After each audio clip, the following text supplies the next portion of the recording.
update ng bayan. Maasahan anumang panahon. Magandang oras po sa ating lahat. Narito ang latest update sa lagay ng panahon ngayon at sa magiging lagay ng panahon sa susunod na 24 oras. Patuloy na makakaranas ng mainit o maalinsangang panahon ang maraming lugar ngayon sa bansa, dulot ng umiiral na easterlies. Samantala, bunsod ng umiiral na easterlies, may mga pag-ulan pa ring nararanasan ang malaking bahagi ng Mindanao, partikular sa Northern Mindanao, ang Caraga Region, sa may Davao Region, at ilang bahagi ng Soc-Sargen. Pinag-iingat natin ang ating mga kababayan sa banta ng pagbaha at pagguho ng lupa sa mga nasabing lugar, lalo na kung may mga umiiral na katamtaman hanggang sa kung minsan ay malalakas na pag-ulan.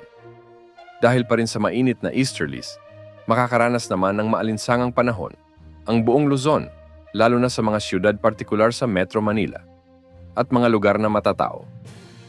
Mainit na panahon din ang inaasahan sa nalalabing bahagi ng Luzon, sa buong Visayas at nalalabing bahagi ng Mindanao.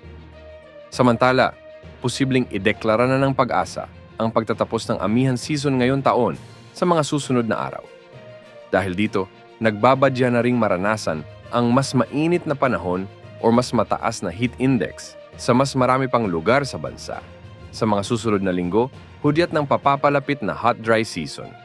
Sa mga ganitong panahon, laging isaalang-alang ang kalusugan, lalo na yung may mga comorbidities gaya ng hypertension at sakit sa puso. Ugaling uminom ng maraming tubig at umiwas sa mainit na lugar kung hindi naman kinakailangan. Sa kasalukuyan ay wala pa rin tayong namomonitor na anumang sama ng panahon gaya ng low pressure area o bagyo na posibleng pumasok sa ating area of responsibility sa susunod na 3 hanggang 5 araw. Yan ang update sa lagay ng panahon.